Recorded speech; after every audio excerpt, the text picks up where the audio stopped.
La police de la mode vous salue. Salut la policière. David Monceau. Vous vieillissez pas, hein? Quel est votre secret de beauté? Depuis toutes ces années, vous êtes resté intact. Quel est votre secret de beauté? Ben, parce qu'il fait chaud dans le cercueil.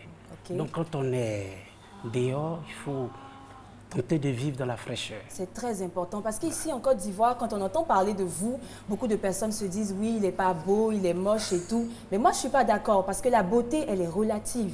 Vous savez, Audrey Hepburn a dit l'élégance est la seule beauté qui ne fane jamais. Et je pense que David Monceau est vraiment l'incarnation même de cette citation. Voilà, un homme chic, à la fois tapageur et classique. Mais laissez-moi vous dire qu'en matière de style vestimentaire, c'est une question d'image, de dosage et de goût. Ce monsieur a beaucoup de goût. Merci. Tout à l'heure, j'ai eu peur. Lorsque j'ai entendu « il fait chaud dans le cercueil », j'ai dit « ah, on a invité un vampire ». Mais non, c'est pas du tout un vampire. Il fait penser aussi à l'artiste chanteur Pharrell Williams, parce que beaucoup de personnes aussi remarquent que voilà, Pharrell ne vieillit pas. Alors, David Monceau a énormément de goût, je l'ai dit, que ce soit en matière de femmes, en matière de mode, en matière de vêtements, il se fait plaisir. Voilà, regardez, fraîcheur, regardez cette photo. Il est frais comme poisson frais de Jacques Ville. Aïe, il a tué. J'aime bien comment le pantalon est bien ajusté. Et pour un homme, je l'ai dit tout à l'heure, quand vous arrivez à savoir ce qui vous va le plus ou encore le moins, quand vous arrivez à avoir un certain niveau d'élégance, aucune femme ne peut vous résister, n'est-ce pas, Monsieur David Monceau? Alors, je vous propose, pour bien voir l'évolution du style vestimentaire, de repartir des années en arrière pour découvrir la photo rétro Gaou appréciée. Ah. Oh merde! Alors, mes fashionistas, c'est rétro ou c'est Gaou? C'est Gaou ou c'est rétro? C'est l'élégance faite chère. C'est même comment? David, un mot devant cette photo, le look... Dans la mandale, il avait honte de sortir même. Non, pas du tout. C'était à la mode à cette période-là. On portait des habits amples. D'accord. Des ventilos, voilà. Donc c'était à la mode. Mais là, je me reconnais pas. Là. Ah bon, hein? Il y a eu beaucoup d'évolution, hein, ça c'est sûr. Alors, on a une seconde photo rétro. La seconde photo rétro, c'était à quelle époque? Ça, c'était dans les années... 96, là, ça quand je produisais l'album de là, il y avait Gadi un peu Seli. de rigueur dans le style, la rigueur était de mise. Vous avez eu cette photo. C'est ça, c'est midi. C'est la policière de la mode. Alors, sans transition aucune, on passe tout de suite pour mon coup de cœur, le best look, David Monceau. Je l'ai dit tout à l'heure, l'élégance fait partie de son langage, c'est normal, c'est un producteur. Donc, quand il arrive dans une pièce, la tenue même doit parler avant le verbe. Vous savez, quand il arrive comme ça, tout à l'heure, j'ai remarqué, hein, quand il m'a dit bonjour, le parfum. Ça, c'est certainement un parfum de jour. Oui. De parfum très léger, très... franchement... Aïe, aïe, aïe.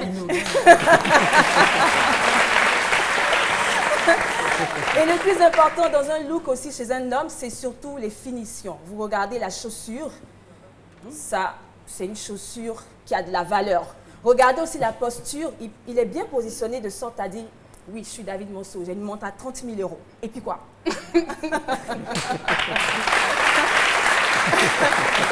Alors, Karl Lagerfeld a dit, et je finirai ainsi, la mode n'est ni morale ni amorale, elle est faite pour remonter le moral. Vive la mode dans ces midis. Merci beaucoup.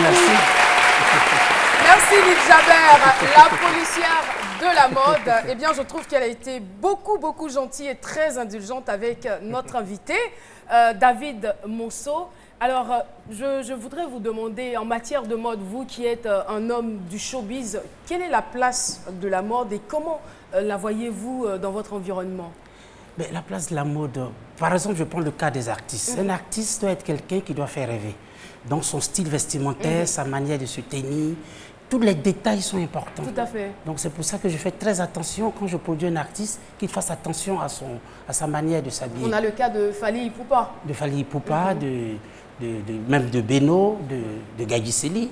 C'est important parce que les artistes doivent faire rêver. Vous savez, au départ, c'est très difficile d'expliquer aux gens leur manière de s'habiller en leur disant attention, habillez-vous comme ça, c'est pour plaire, c'est pour ceci. Donc du coup, je me retrouvais des fois à acheter ces vêtements pour leur donner, pour dire mais ça, tu verras que ça va plaire. Et ça, c'est tout un travail de fond qu'il faut faire, mais ce n'est pas chose facile. Nous avons été frappés par un malheur il y a juste quelques jours. François Cognan qui s'en est allé. Oui, ce grand homme de la culture qui malheureusement, je suis sûre que c'est une nouvelle qui vous a aussi affecté. Qui m'a aussi bouleversé. J'ai eu l'appel de Yves Zobo quand il m'a annoncé la mort de ce grand monsieur qui a beaucoup fait pour la culture ivoirienne et africaine, qui s'en est allé aussi rapidement. Bon, tout ce qu'on peut dire, paix à son âme et que la terre de ses ancêtres lui soit légère.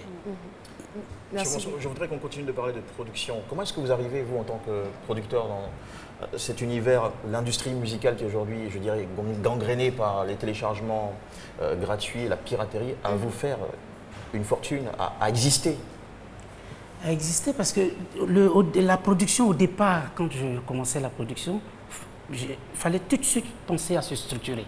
Et quand on est structuré, on peut toujours trouver le moyen de récupérer avec la baisse des ventes des CD et des vinyles. Quels sont ces moyens-là? Alors, ces moyens, par exemple, quand on prend le cas du téléchargement, dès que le système d'Internet se met en route, a commencé à se mettre en route, moi, on m'a tout de suite appelé pour dire qu'il faudrait mettre tous les albums africains en téléchargement. Mais le téléchargement, dès qu'on a mis au départ, n'était pas rentable. On continuait encore de vendre nos CD. C'était rentable peut-être aux États-Unis. Et aujourd'hui, je trouve que c'est encore plus rentable pour nous les producteurs parce que dès que tu mets un album en téléchargement payant sur toutes les plateformes, tu as le monde entier qui le récupère tout de suite. Et tu as toute la diaspora qui se trouve un peu à l'étranger et qui n'ont pas la chance de venir en Côte d'Ivoire pour pouvoir écouter le nouvel album de tel artiste. Donc, tout de suite, on a des indices de vente qui font que le téléchargement est encore valable. David, nous avons beaucoup de questions à vous poser, mais nous avons tout de même des exigences au niveau commercial. On y va et on se retrouve pour la suite de cette émission.